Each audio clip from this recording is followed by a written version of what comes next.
the right stuff. But there is another side to Cooper's lifetime in aviation, one that for years he would only discuss with close friends, until now. It involves his personal encounters with UFOs. For him, it began in 1951 while flying in Europe for the U.S. Air Force. There, Cooper and other pilots witnessed an incident that has never been officially explained. A vast armada of UFOs flying in formation at extremely high altitudes. Recently, Yolanda Gaskin spoke with Gordon Cooper. In this exclusive interview, Colonel Cooper spoke for the first time on television about his encounters with UFOs. I read about this incident you had in 1951, and you said you saw literally hundreds of unidentifiable flying objects. Yes, they were flying quite high. How high we couldn't tell because we couldn't get anywhere near their altitude. But they were either very large craft way up or smaller craft still well above what we could get to. They were double saucer, lenticular. But if you're going to be going in and out of atmospheres like Earth or other places might have, you certainly need a little more aerodynamic type of vehicle. And the saucer has the capability of going through the air at tremendous rates of speed and handling the bow and trailing wave without making shock waves. So it can be very silent while traveling at big rates of speed through the atmosphere.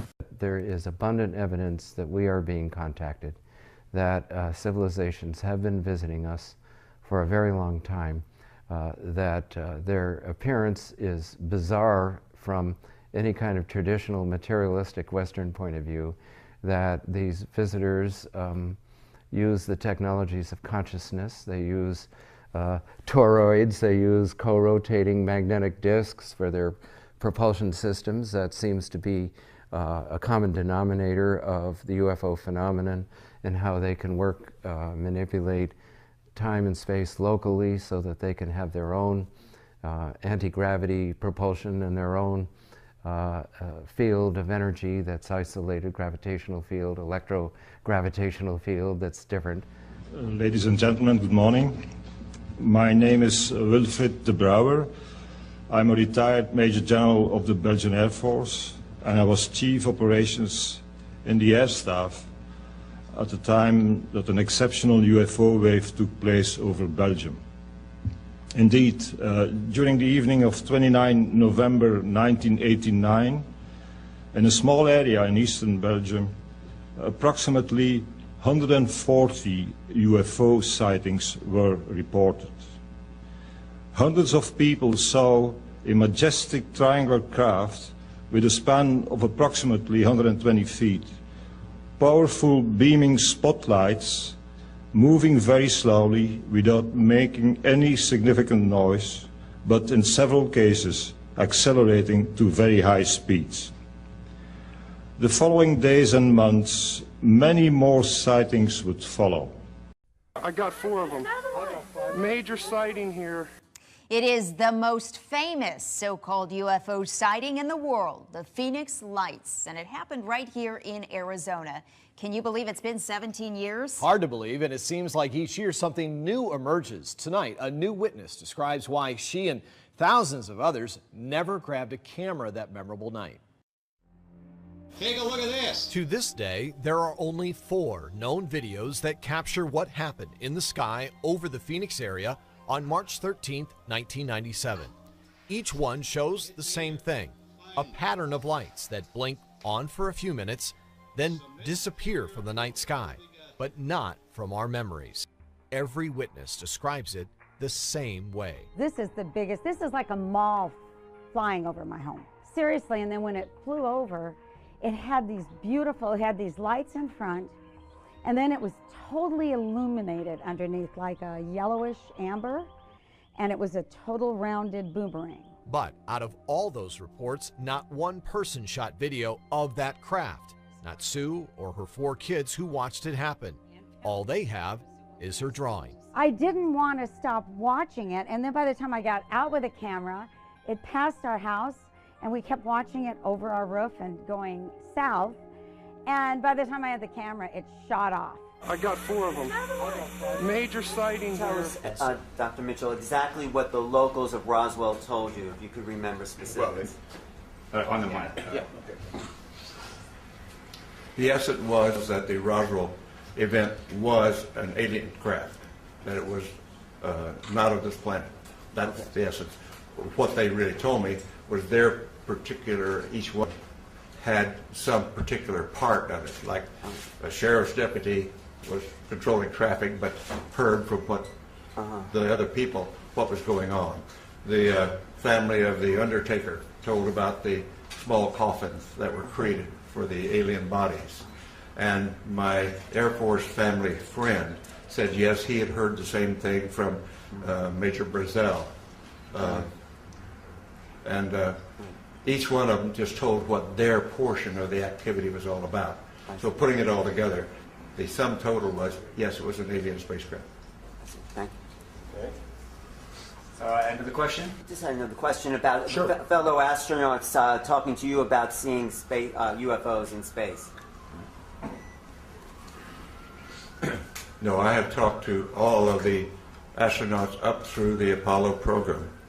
And the only ones that have had UFO experience were in their Air Force careers, where were vectored to chase a UFO, never quite made it, couldn't quite get them in their sights or whatever. And that was Deke Slayton, and Gordon Cooper had his experience that's been well recited about seeing one land at Edwards Air Force Base, seeing the pictures of it, and suddenly the pictures disappeared into the vaults of Washington and never returned. But the military people that had UFO experience were in their Air Force careers before the astronaut program. And of course, being a military and a Navy pilot myself, the stories among airline pilots and other pilots is they're just all over the places. And we're all told, shut up about it. I never chased one myself, but all my friends that did, where it was all the same thing. Don't talk about it. I was not a great believer in abductions when I began this work, and now the evidence has persuaded me that alien abductions are real. People have unusual experiences related to UFOs, and they can't remember what happened to them. There might be a 2, 3, 4 hour missing time period that they can't account for, and nobody else around them can account for it either. They all describe unusual looking babies or children who look sort of like a cross between alien and human. There was a spectrum. Some look more human and others look more alien. Why are all sorts of people describing this? We think that this is an integration program into the society. Why it's an integration into the society, I don't know. We don't know that. That is the main question in abduction research now. Why? Abductees are not told why, and therefore we don't know why. Now, if this were psychological, we'd know why. They just make it up like they're making everything else up. And we'd have a variety of whys, but we really do not know why. It's adding up to the exploitation of one species over another. I fear for my kids and everybody else's kids. I fear for the generations coming up. I don't think that they're going to be leading the lives that they think they're going to be leading. He is an eminent psychiatrist, and he has been cited on numerous occasions for his scholarship. He's even won the Pulitzer Prize. His recent work with people who believe that they've been abducted by aliens has even caught the attention of the respected New York Times. But Dr. Mack says that he has tested these abductees and can find no evidence of any kind of mental instability. He's even had other doctors examine them who also found all of our guests today to be perfectly sane at this point. Go ahead. So when I heard of it, hundreds of thousands of people all over the country, from various polls, we know maybe even millions of people have had very similar experiences. They don't know each other. The details that they're describing were not in the media. They have nothing to gain by it. They feel ashamed about it. That's number one. When I also heard that this was occurring in children as young as 2 or 3 years old, that ruled out personality explanations. It's associated with UFOs independently observed by witnesses, by media, by neighbors. It's also associated with physical findings and, as said before, the people, when examined, are not psychiatrically disturbed. So the only thing that behaves like that is real experience. Yeah, you say that it's trauma, that it's trauma. It's traumatic. Not, yeah. Real experiences are the only thing that occurs like that. Psychosis isn't like that. Madness is not like that. Dreams are not like that. Fantasy is not like that. Now, if these are real experiences, what is going on? Okay. You say that they have been abducted by aliens, and the reason I agreed with the producers to do this show when the idea was first presented to me is they gave me Dr. Mack's book called Abduction. And Dr. Mack is a respected Harvard professor. And I would just like to know whether or not you, from the beginning, believed them. No, when I first heard about this, I thought they must be mentally disturbed myself, but they're not. And this is what happened. There is not, of the thousands of cases reported, there is not a single abduction case that has turned out to reflect some other kind of problem, sexual abuse, some other kind of trauma. Every case has stood on its own merit. The reverse has been true, that cases that have been thought to be incest or sexual abuse, when examined, have turned out to be cases of alien abduction. What is a typical alien abduction like, if there is a typical one? Well, there is a pattern. What happens is the person is in their bedroom or a car, or in one case, a woman on a snowmobile, or a child in a schoolyard, and a powerful blue light or an energy comes along. Other people in the environment may be switched off, so they may witness, they may not witness what happens. The person is taken up on this blue light by some energy. The little beings are around with the big black eyes, and they're kind of small and thin, and they emanate a certain energy. They're taken up. They may see a spaceship, they may not. They may see their home recede. They're taken inside a kind of cool environment, bright light. They're taken into a room, put on a table. There is like a doctor, a head being, who is the person in charge of what's going on. They are then examined, stared at. These eyes are very powerful. Strong connection with the eyes is often made. Then certain kinds of probing goes on, and certain kinds of tissue samples are taken. Sometimes an implant is left, but people feel that they're being tracked by these implants, and then typically Because you felt you had an implant, right? Yes. Yeah. Sperm sample may be taken. Eggs are taken from women reimplanted. They sometimes are taken to see hybrid babies, fetuses on the ships in abductions that occur later on. And there's a whole pattern which, after a while, begins to become clear. And as I said before, the details of this have not been in the media when this was first emerging through the pioneering work of Bud Hopkins and others. Now, this is what I couldn't understand all through reading Abduction is, and in your story in particular, because you talked about how you felt, Peter, that you were surprised at some of the simplest tools that were so highly technologically advanced, things that we hadn't even thought of here. But you didn't say what those were. Things like what? Things like being able to go up in the sinuses of my nose, up into my sinus cavities, going into my eyes, deep into my ears, things like that. Honorable Paul Hellyer, former Minister of Defense of Canada, and he believes that life forms from space exist and are present on Earth. It's great to have you with us on our show. Why do you say that UFOs are as real as the airplanes flying over our heads? Well, because I know that they are. They've been, as a matter of fact, they've been visiting our planet for thousands of years. And one of the cases that would interest you most, if you give me 2 or 3 minutes to answer, is during the Cold War, 1961, there were about 50 UFOs in formation flying south from Russia to across Europe. And the Supreme Allied Commander was very concerned and about ready to press the panic button when they turned around and went back over the North Pole. So they decided to do an investigation, and they investigated for 3 years, and they decided that with absolute certainty that 4 different species at least, had been visiting this planet for thousands of years. It's small and white, but it's glowing. It's glowing so brightly that I can't even make out the figure. And I'm really scared. And then it starts to climb up on the bed of reach for me. So, what do you think it was? Well, I've spent many years trying to guess, trying to logically, rationally explain it, and I can't think of anything other than an encounter with beings of some sort that aren't human. Do you have any idea what they wanted? No. Did you get a sense that they were threatening you? It's very clinical. They don't have really empathy or sympathy. It's often like us going into the wild and tranking a lion or a wild beast, tagging it, looking it over, and then letting it go. We don't really have a true connection to this animal. Do you have any idea what they wanted when they gave you the fetus? No, but that's part of my original thought process is that eventually those hybrids, as we call them, are going to populate the planet. I left Boston heading for the Canadian border, where I had arranged to meet two New Yorkers, Michael and Trish. Michael's a writer, Trish a former company director. In September 1997, Michael and Trish, who had recently met, were preparing to spend their first weekend together. It was then that it happened, on this very spot. Hi, Stefan. Hi, Stefan. Great to see you. Nice to see you. Did you have a good trip? Yes, very good. Very good. So glad you're here. Are you sure that everything happened? Yeah, it was when we woke up in the middle of the night, the object was out over the lake between this tree and this tree.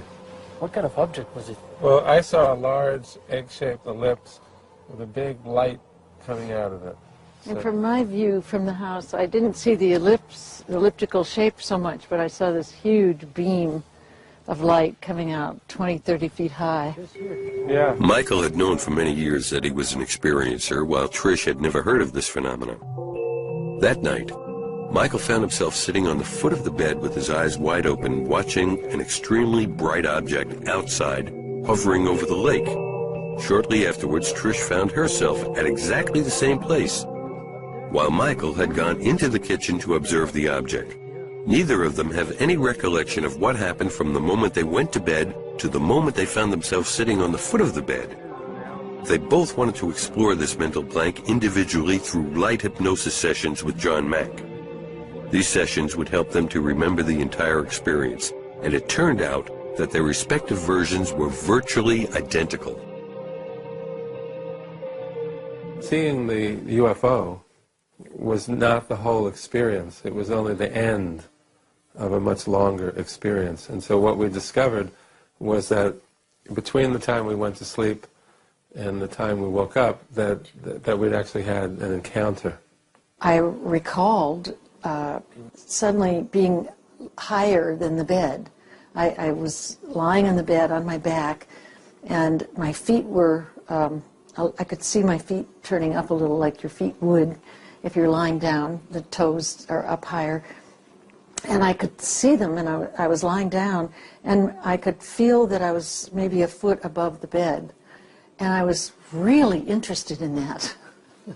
I thought, wow. But I could just feel it, and then my body started to move, and it turned slightly, and it went toward the wall, and I just kept moving, and soon I was moving through the wall. Even more surprising is that the night before their experience, Michael, a romantic at heart, captured their evening on film so that if he and Trish were still together the following year, they could watch the tape. For no particular reason, he went to film outside. As planned, they watched the tape 1 year later, only to find that an unexplained object had been recorded. This is the cabin that we stayed in when we had the encounter. That's the bedroom, that's the living room. Now I'm outside the cabin looking back in. There's me in the camcorder. But look, here's a light, and I'm zoomed right in on it. And there's another one down here, and I really wasn't aware of them. It wasn't what I wanted to do.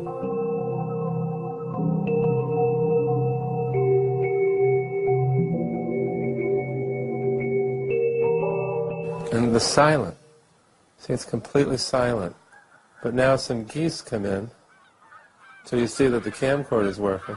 So what were those silent lights? And how did they just vanish? And the most amazing thing is that you don't remember that you filmed that. I don't remember I filmed it. And see, now I'm back just making the dinner as if it never happened. And I didn't see the pictures for a year because we were still dating a year later, and I took the video out. And that's when I saw the lights. Nice to see you. Sue's 56. She's experienced abduction since childhood. They've been very traumatic experiences for her. In the course of time, she's managed to overcome her fear, among other things by painting her visitors. It was so scary to me when I think about it, but then when I finally was able to paint it, then it didn't seem so scary to me. His face doesn't look that scary. He almost looks like he has a look of wonderment. But you remember precisely having seen this face? When was it? The first abduction Sue remembers clearly occurred when she was 19. A pulsating blue light woke her as it made its way across the bedroom. Sue was in bed, terrified and unable to look at it. They're here, she thought. But who are they? Her thoughts made no sense at all. She heard her mother get up, call her, and then go back to bed.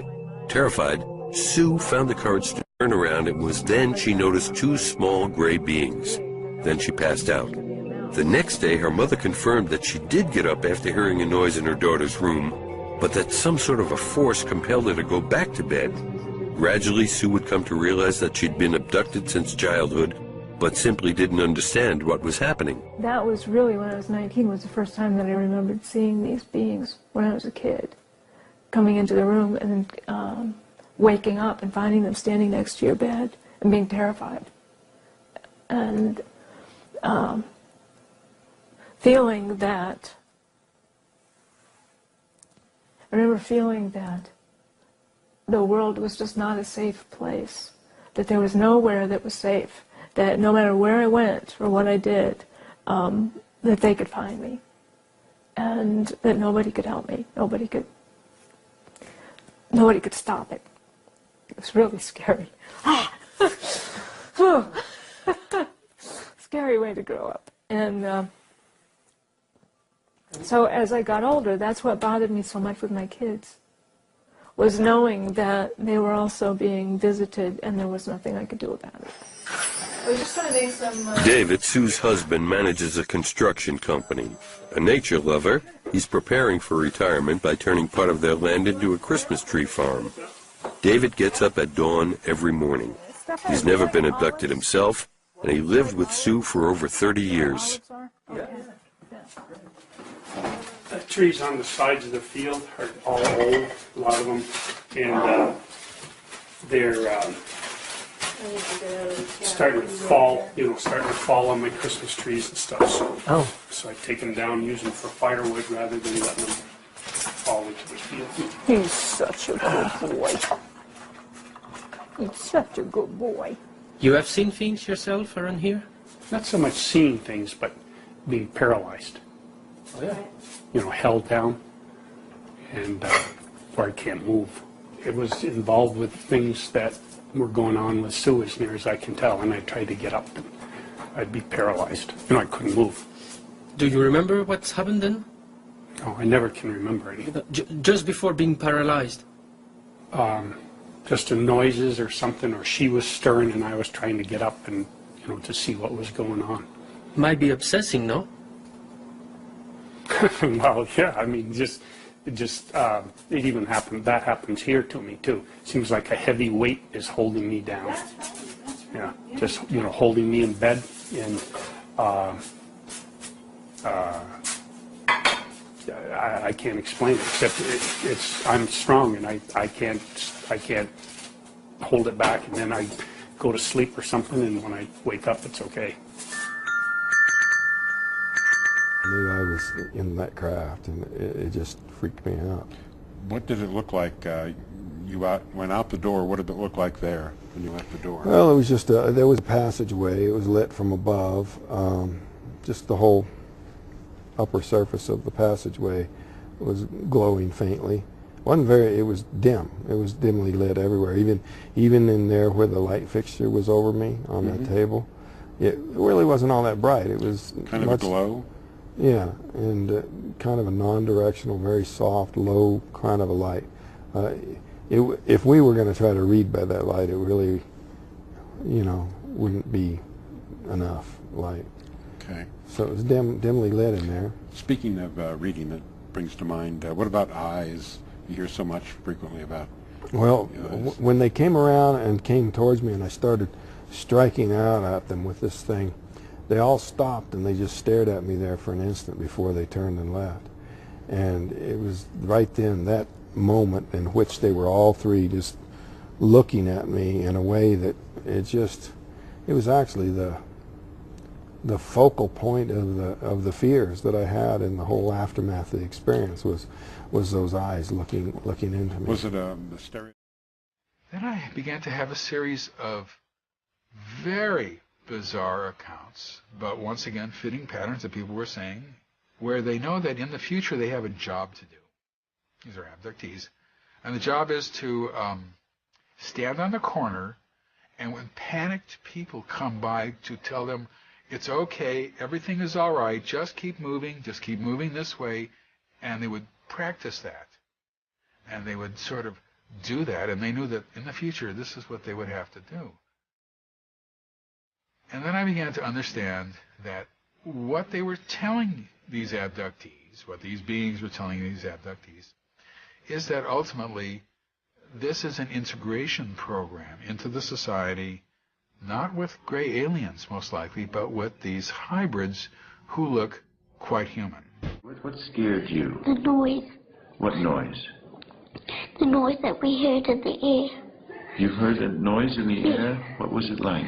Like a roar or a buzz or a hum, or what kind of a noise? It was like someone was blowing a flute. It was scary myself. It was scary because you saw something yourself? Yes. Mm-hmm. I saw little objects hovering. It was quite big actually, and then there was little ones all around it.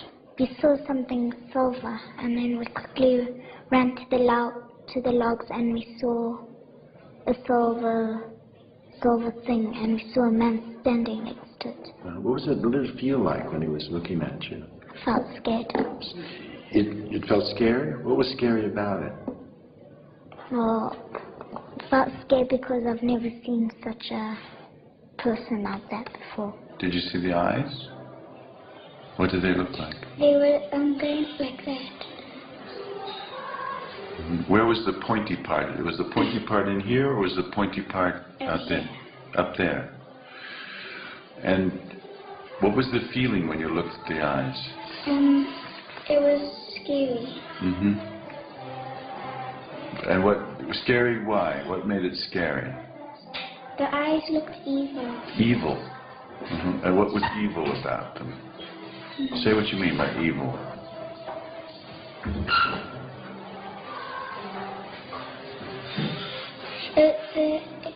It looked evil because it was just staring at me. With what? Staring at you as if what? As if to do what? As if it wanted to come and take us. As if it wanted to come and take you. That was the feeling you got? That it wanted you to go with it? Did you feel like you wanted to go with it? No. As we got closer into the middle of this car parking area and looked up, we could see this ship.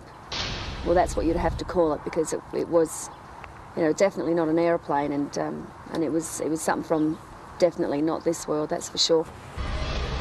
It sort of moved across from this direction straight over the top of us.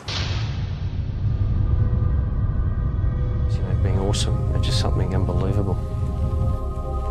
It was a relief that he was able to see this thing, and all I kept saying was that was the thing that was there the night when I was with the others. Certainly by its nature, by the way characteristics of the way it just hovered across the house at a slow pace. No, nothing man-made, not from this country, not from this earth, I should say. So you want me to... Moving forward in time. My legs. Moving forward My in feet. time. Moving forward in time through the experience. The pain is inside of my elbow. Thanks. Who are you saying thanks to? Them. Can you ask them what they're doing? No. It's a test. That's a test. I just know it's a test. They keep me telling be calm. They're telling you to be calm. Yeah. Around it. I know what they're doing. They say it's time. They tell me with their mind. The emotions are so real, they're raw, the grief is there, the terror is something like I've never felt before. They're just doing what they're doing. What are they doing? They're getting the equipment ready. What you are about to see is the actual video of the first implant being removed. We must warn you, This footage is not for the faint of heart. First, the surgeon administers local anesthesia by injection to deaden the area around the implant. Once the surgeon makes his initial incision into the tissue, surgical clamps are applied to keep the wound open. Then, the surgeon deepens the incision, and an X-ray instrument called a fluoroscan is brought in to locate the implant under the skin. Once the implant is located, a probe is inserted, and the implant is finally removed. Dr. Lear described some of the extraordinary findings discovered during this amazing surgery. There is no portal of entry. There's no evidence how the object got inside the body. Then when we look at the soft tissues that surround the object, we find there is no inflammatory response. This is impossible because anything that enters the body should have an inflammatory response. And then thirdly, they are surrounded by a large number of nerve proprioceptors which are not anatomically correct. Once the outer biological membrane was removed, it revealed a triangular-shaped object. This object was housed in yet another gray membrane. Remarkably, this inner membrane could not be cut, even with a surgical scalpel. The implant was then sent to Los Alamos National Laboratory for metallurgic testing. We knew that when we got the initial report back from Los Alamos that we didn't have something that was common, because Los Alamos is a world-class laboratory and would not recommend further testing on anything that they didn't feel was strange. So it was the combination of elements that were in these objects that I think inspired them to advise us that more tests should be done. The implants were then sent to New Mexico Tech Laboratory, where a battery of metallurgic tests were performed on the objects.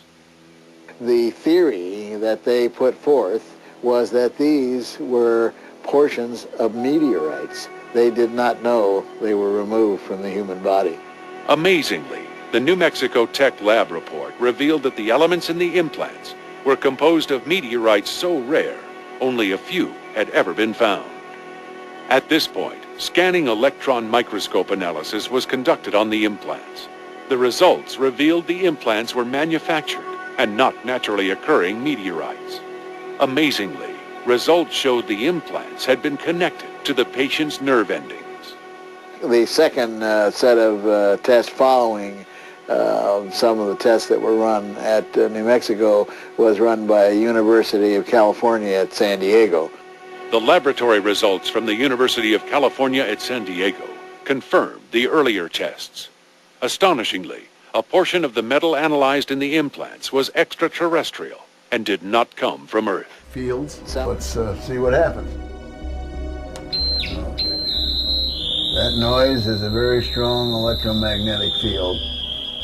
Let's get a reading of 10 milligauss, which is extremely strong. It's highly unusual for a tiny speck of metal to give off such a strong signal, unless it's connected to a power source. I wasn't that curious up until just now when you got a reading on output. Now the next instrument we use is a radio frequency detector. We have two ranges here that we can change from. One is the gigahertz range and the other is the megahertz range.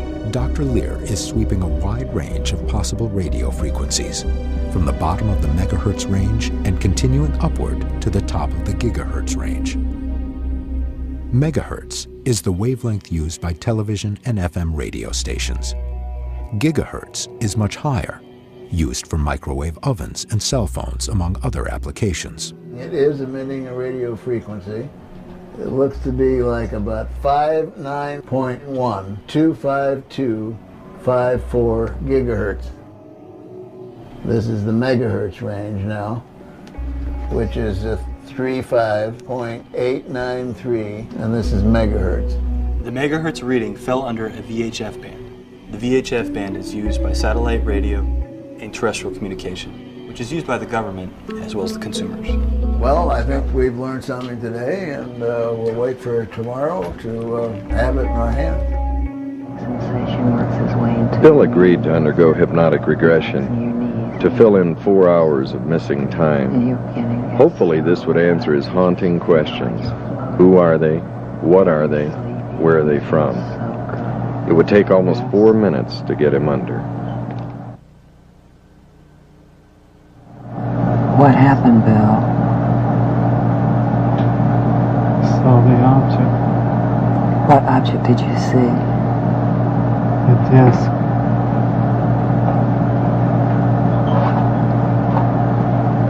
I saw it moving.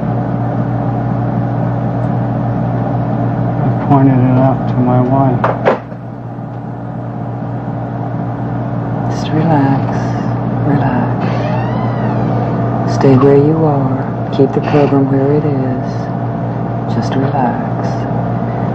You're unaware of any sound other than my voice. It's moving over the towers.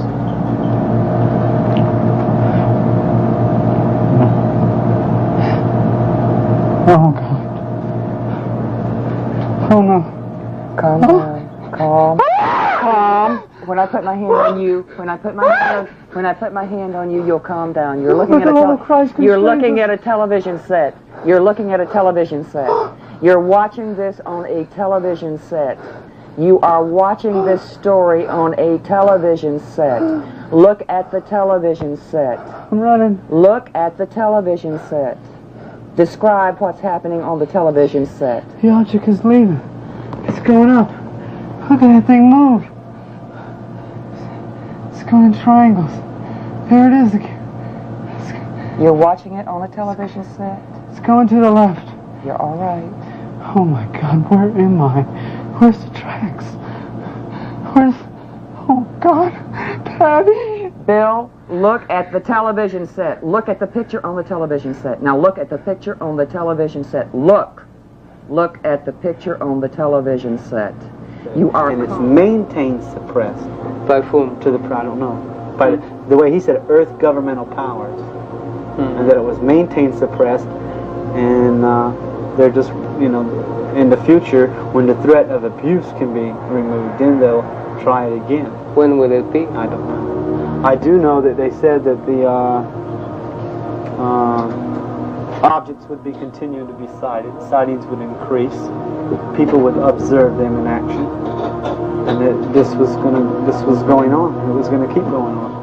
He claims he was just looking for UFOs, but could now face 60 years in a U.S. prison. For almost a decade, Washington has been demanding the extradition of the autistic UK hacker Gary McKinnon under a treaty designed to get hold of terrorists. A final decision is expected on Tuesday, but as Laura Smith reports, London could still step in. Here's your list of charges. You hacked into the Army, the Navy, the Air Force, the Department of Defense, and NASA, amongst other things. What did you find inside NASA? One of these people was a NASA photographic expert, and she said that in Building 8 of Johnson Space Center, they regularly airbrushed out images of UFOs from the high-res satellite imagery. And using the same blank password hunting technique, I got down to Building 8, got a few blank passwording machines there, and what she said was there. There was folders called filtered and unfiltered, or processed and raw, or something like that. I got one picture out of the folder, bearing in mind this is a 56K dial-up. So a very slow internet connection. Oh crikey, yeah, I mean, you know, dial-up days. A 235 megabyte picture, and if you're talking 5 minutes a megabyte, obviously impossible to download. Also in a NASA proprietary image format, not a GIF or a JPEG or anything. So using the remote control program, I turned the color down to 4-bit color, and the screen resolution really, really low, and even then this picture was still, you know, juddering and coming onto the screen. But what came onto the screen was amazing. It was a culmination of all my efforts. It was a picture of something that definitely wasn't man-made. It was above the Earth's hemisphere. It was kind of looked like a satellite. It was cigar-shaped. It had geodesic domes above, below, to the left, to the right, and both ends of. And although it was a low-resolution picture, it was very close up. This thing was hanging in space. The Earth's hemisphere was visible below it. And no rivets, no seams, none of the stuff associated with normal man-made manufacturing. Right. Right. All right. So let's talk about what you saw before we go on to then what happened with the arrest and everything. Yeah. How long was it before you saw anything of any sort of significance? The first thing was documentation. I used a program called Land Search, I think, that once you had control over the domain, because you'd get control of domain controllers, so you own the whole network, basically. And LandSearch could actually search all the files and folders on every machine.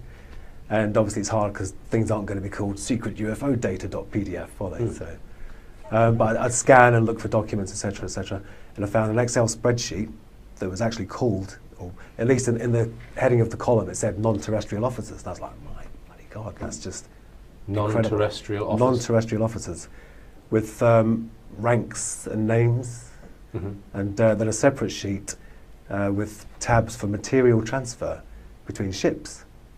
And these were, I mean, I don't remember the names now. It's a long time ago. A lot of people give me a hard time for not remembering the names and stuff, but it was a long time ago.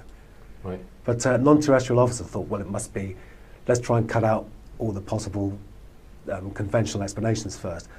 I searched for that term. It was nowhere. It was nowhere at all. Now, if you search for the term, you only find links to me and stuff that I've said. Right, I see. So it wasn't a standard thing in the military at all. Right. So I took that to be, they must have a secret space-based... So the non-terrestrial officers, what, it couldn't be astronauts?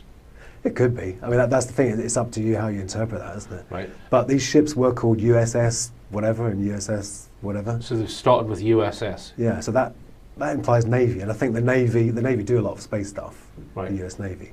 And how many officers' names would you estimate were listed, and how many ships were listed? Probably. Oh God.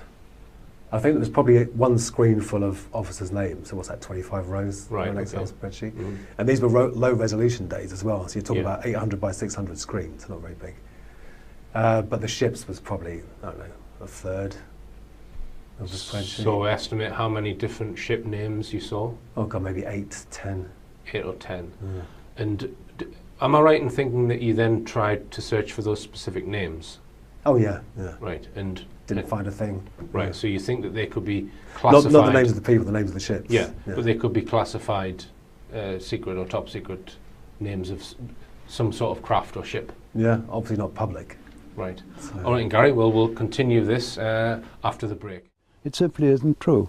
Since my name has become connected with UFO matters in quite a big way in this country, and in one or two other countries too, I have frequently been asked by a person of my background, a former chief of the defense staff, a former chairman of the NATO military committee, why I think there is a cover-up, or what the reasons may be for governments wishing to cover up the facts about UFOs.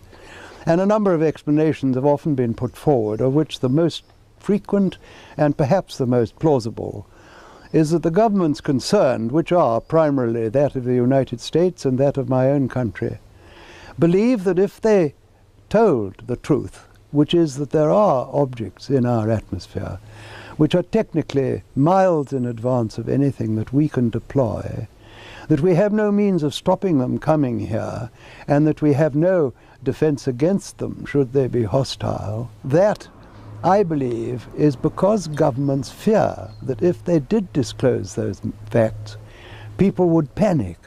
People would rush about, jam the switchboard like they did on that famous day in New York when there was a spoof, Martians have landed.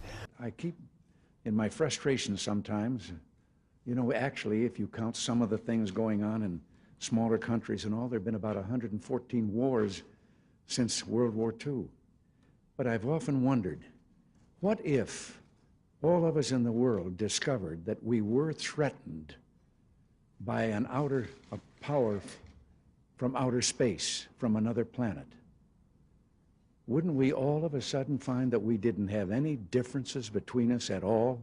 We were all human beings, citizens of the world, and wouldn't we come together to fight that particular threat?